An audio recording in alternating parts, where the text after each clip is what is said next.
This just in, JD Wetherspoons and Green King have been put under investigation by students of the London Metropolitan University.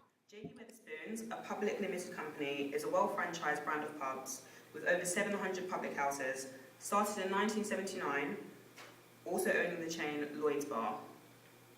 Green King, a Suffolk-based brewery turned public house, started in 1799 with over 1,600 public houses. Our correspondents Jack Sullivan and Victor Dairo are on the scene. Thanks, dear. I'm here outside JD Wetherspoon on Holloway Road.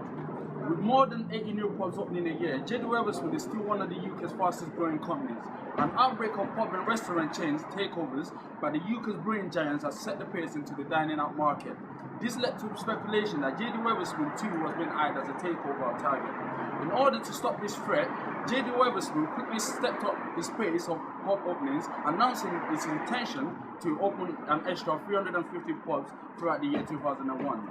Using SWOT analysis, we are able to analyze the internal strength and weaknesses and the external opportunities and threats that JD Wetherspoon are currently facing. Using the PES2 analysis, we also identify some external challenges that JD Wetherspoon are currently facing in the pub and restaurant industry. One of the socio-cultural factors that are affecting Wetherspoons are the changing consumer tastes. Social habits are changing, and therefore Wetherspoons needs to change in order to remain competitive. They have attempted to do this by acquiring the Lloyd's chain, which is more entertainment-based due to the younger generation of consumers wanting to enjoy music on an evening out. One of the economic factors that are affecting Wetherspoons are the lower levels of disposable income. This means consumers are reluctant to spend on expensive goods, but they may be willing to spend on everyday treats such as a good value meal in their local pub. This concentration of consumer spending on lower ticket items such as pub foods and drinks has helped Wetherspoons to continue to deliver value growth throughout the recession. A strength for JD Wetherspoons is its low-cost business model. A weakness is the reliance on the brand. If the brand image were to be tarnished, it could have a big impact on the business. An opportunity could be vertical integration into brewing its own beer or deliveries and takeaways. A threat would be VAT rises, which could affect their low-cost business strategy. Organisations have now begun to try and think of other ways to make money or begin to meet the demands of other, more modern consumers, or even if it's just think of better ways to meet the needs of their current consumers. This is where vertical and horizontal integration comes into play. For example, Yates's, as well as being a pub, are now an actual nightclub, a place where the younger, maybe more modern consumer can have a good night out, once the older, more traditional consumers have finished having their fun. Another example is the increase in women and children we're seeing in pubs now. Fruitier, more feminine cocktail menus and bigger wine lists are being added to beverage menus in order to indulge the needs of the increase of the female consumer. Pubs now offer children menus and family-size options. Some have now also started to offer a baby bowl. As well as food, pubs are also attempting to provide children's entertainment, for example, creches, so parents are still able to have a good time. Here we can see an example of a competitive map. We can see both organisations operate in different sectors and have different rivals as well as each other. Thank you, Victor. As you can see, I'm here outside our Green King pub on Holloway Road. After our analysis of the pub, our results are as follows. The strength for Green King is their strong presence with a large chain of pubs and the three divisions within the business model. The weakness could be that they're too integrated, leaving them vulnerable. If the top end was to fail, for example in their brewery, it will have a direct effect on the running of all the pubs. An opportunity could be to focus more on food due to this being a growing market, and they face a threat of a dwindling pub market. A socio-cultural factor affecting Green King is that UK alcohol consumption is on the decline. It's difficult to differentiate between social and economic reasons for this.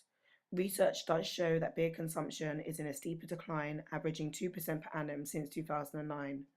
The decline may be due to an increase in health-conscious consumers in the UK and an increase in leisure alternatives to the pub. Other factors that are affecting the decline in beer consumption is the price differential between the on and off trades. An economic factor affecting Green King is cost inflation. The UK cost inflation has been running at a higher rate than wage inflation. This is driving down real household disposable income, which means consumers are spending less. Competitive rivalry is very high within the brewing industry. This is because there are a small number of large producers dominating the industry, including Green King PLC. Increasing costs has a huge impact on competition in this industry because of the rising costs of material and utility prices, which have meant brewers must become cost efficient to compete in a declining market. And because product differentiation is very low in this industry, it makes it even harder to compete in the brewing industry. The competitive rivalry in the pub industry is high. This is because the market is price-led, and this has resulted in a high level of competitive activity between pubs. Secondly, there has been a shift in market focus on the food-led pubs, which means more pubs are merging into the restaurant industry. We can safely conclude Wetherspoons will be using a low-cost strategy going forward. They have no need to differentiate as their low-cost model will be effective anywhere. Green King, however, may wish to concentrate on a differentiation strategy.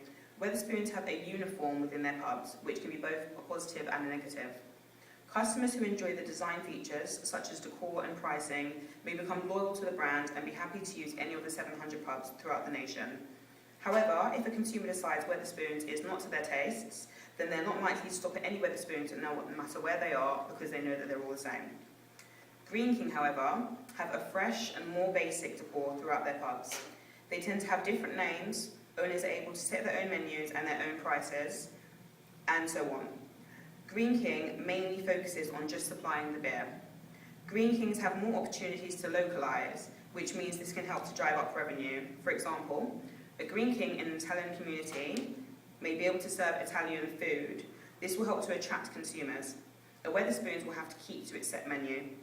Green Kings are able to implement changes quickly in order to meet the changing demands of consumers, as each pub is treated as an individual, whereby Wetherspoons are treated as a group.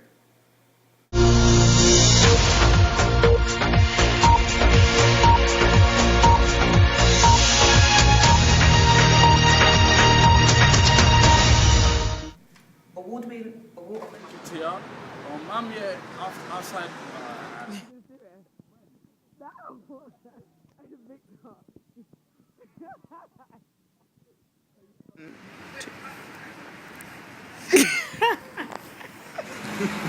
What's it? Calm